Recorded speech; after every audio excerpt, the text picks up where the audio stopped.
welcome to another video. Today's video is just going to be a sit-down video, basically of me kind of going more into detail of a blog post that I recently written. It was kind of all about my life, I guess you could say. We're going to get a little bit more personal today, and I'm going to be going through how I have been living with Kawasaki disease since I was 6 months old, how that's kind of been for me, what it's going to be like for the future, what Kawasaki disease even is. So I figured I would just jump right into that video and kind of explain all of that, because I'm sure a lot of people don't know what Kawasaki disease is. They might have never heard of it, or they might just think it's made up, because a lot of people, when they hear Kawasaki, they go, oh, the motorcycle, right? And it's like, no, not the motorcycle.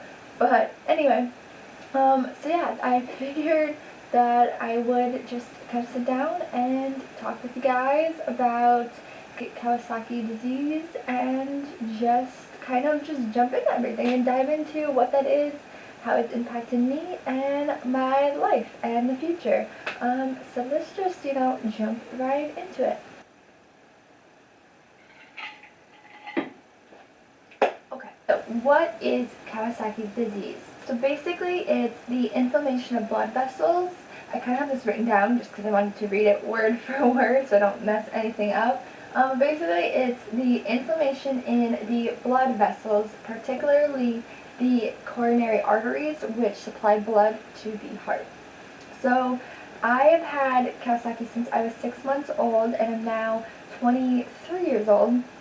So I've had it for pretty much my whole life, and I started out with 3 aneurysms in my left main aorta, and now I only have 1, so those 2 kind of just went away as they grew. It kind of just went away on their own, so now I just have 1. And it's only a couple centimeters, but basically if it does get larger, I will either have to go on new medication or surgery, anything really. We just don't know, just because it hasn't changed in size since I was 6 months old.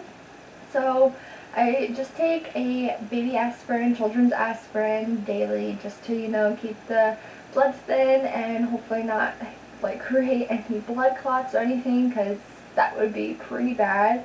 But yes, I figured, well, I guess I didn't figure, my mom and them discovered that I had it because when I was 6 months old, I was very irritable. I didn't want to be touched. If you did touch me or hold me, I would be crying like I was in pain, like you were killing me, basically.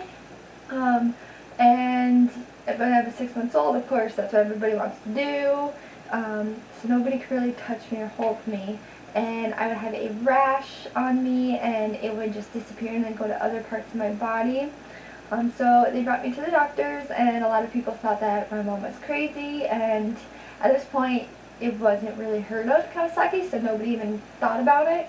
So they all thought she was crazy, just being overprotective, new mom, and all this stuff, and she's like, no, something's wrong. So after a bunch of tests, after doctors thought I had horrible arthritis or cancer, anything, my cardiologist finally found that I had Kawasaki's, and he was the only one that really believed my mom, and I've been with him since I was 6 months old. So I just do yearly appointments, or if I do feel anything, then of course I give him a call and we go and get checked out. But thankfully, knock on wood, everything has been good since. So can't really complain too much, because it could have been a lot worse than what it was. So basically that's what it is. So I just live with an aneurysm in my heart, and I just have to take children's aspirin to kind of just make sure that everything's okay, that everything's flowing okay to and from the heart, and that there's no blood clots. I have to just be healthy, stay active. I can't become a couch potato, or else that would be bad as well. That's basically the gist of it. Okay, so basically you have the arteries that should basically be looking like that, like a straight line. Mine looks like this. So there's this little bubble there, so it basically I have to take the aspirin so that the blood still goes. If it goes in here, it still goes around, so that nothing kind of gets stuck here or creates a blood clot, because then it will cut off the blood. And since that is my main aorta to my heart, that would be pretty bad, as you can all imagine. So growing up, it never really made me feel any different, or I never really had to be restricted with anything. Of course, I have to watch what I eat to make sure that I don't eat a bunch of stuff that's going to like raise my cholesterol or anything that can cause blood clots, pretty much. But so I do have to be on the safer side of that, and I've gotten better as I've gotten older, because when I was younger, I don't think I quite understood it, or just didn't really care, since it's not, you can't really see it, and it just hasn't really affected me. So I would just eat whatever I wanted, like devil dogs in the morning, you name it. So I've gotten better as I've grown up. So basically, when I was younger and then started going to school, of course I wanted to play sports, and I played basketball, volleyball, softball, pretty much anything, you name it. Very into sports, and I was very active, always outside, and that probably is why nothing has changed, because I have been so active and I haven't just been sitting around.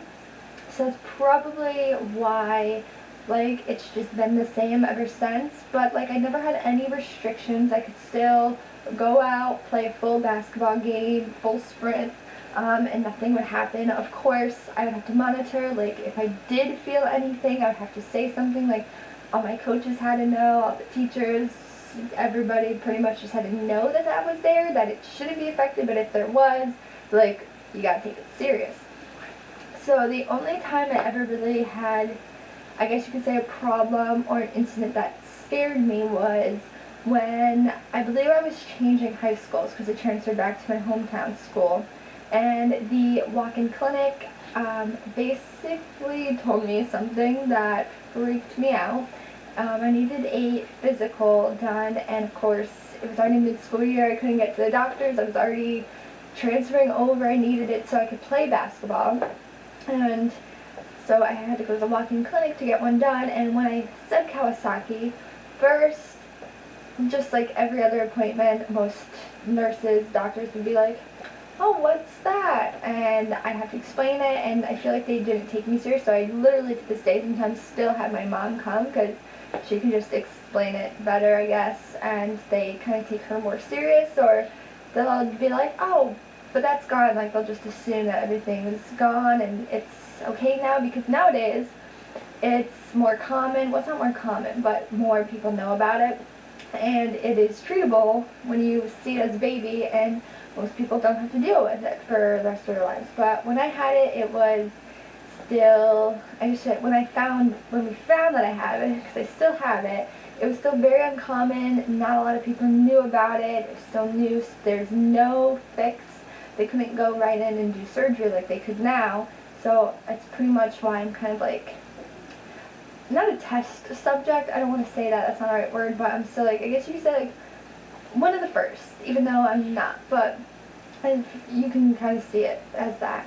And so I was in like a bunch of studies, and I was getting testing done at Boston Children's Hospital, and that doctor was amazing. She answered so many of my questions about like future plans and stuff, such as like having kids, all that, like making sure I could still do all of that when I get older.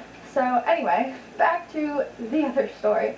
So I'm at the walk-in clinic getting physical done. They tell them I have Kawasaki. They ask what it is, blah, blah, blah, all those questions. So then the other doctor comes back in, basically looking at me and goes, "Yeah, I'm not signing this because you could just drop dead at any second." And that freaked me out. Like, word for word, that's basically what he said. And I've never heard that. And still to this day, my cardiologist has never said that to me. So I was freaking out. So I'm like, oh, well, they're not telling me anything. I know that that's what's going to happen. I just started crying on the spot. Whoa. All the lights just got brighter. That's hilarious. As I was saying, what was I saying? Oh yeah. So I started crying. Of course, then my dad who was with me was pissed and kind of yelled at the doctor, like, why would you even say that in front of her? If you were scared, you could have pulled me aside to say that, or just said anything else. Like, you don't tell, I was pretty young at the time, so you don't tell a young child you could just drop dead. So of course, in my head, I was like, I'm done with sports. I don't want to play as much as I love them. They're my life. So basically, after that, I ended up getting cleared because we went to my cardiologist just so that he could kind of ease my fear, I guess you would say, and kind of let me know that, yes, everything is okay, everything looks okay. If we didn't think it was okay, we would not let you play sports or anything. But basically, everything was okay, so I calmed down. Long story short, still played, and got cleared, still played, felt better, nothing ever happened. Pretty much the only time that I ever really felt anything, per se, was when I went to college to play volleyball.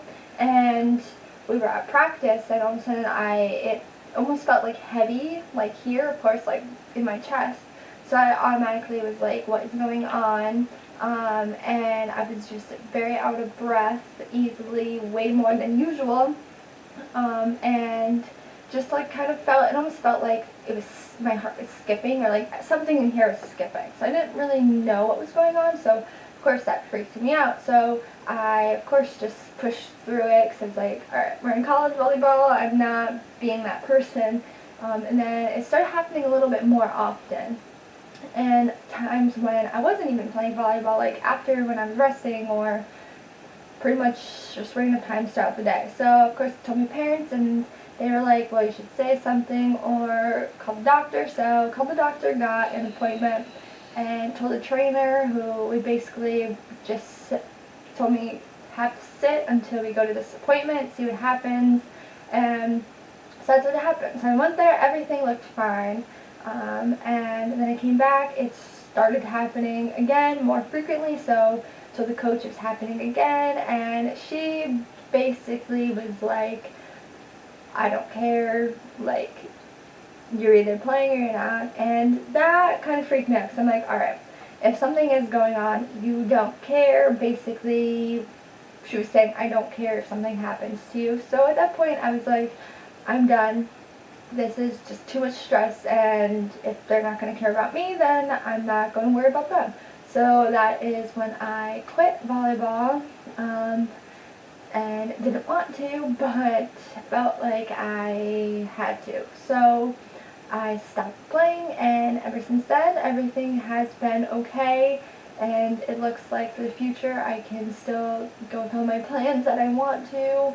Just have to keep monitoring. Maybe down the road they will have something for me, like a surgery or something, to kind of replace that part of my vein. I mean, you'll never know, but basically it's been okay, and I think it's going to be okay for the rest of the time. I just have to be healthy, continue to be fit, whether it's just walking every day, doing something, just not laying down on a bed 24/7 every day.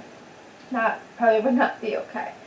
So yeah, that is basically my experiences with Kawasaki. Just want to give you guys kind of the basis and just the gist of what Kawasaki is and how I look at it every day. So yeah, I think that's all for today's video.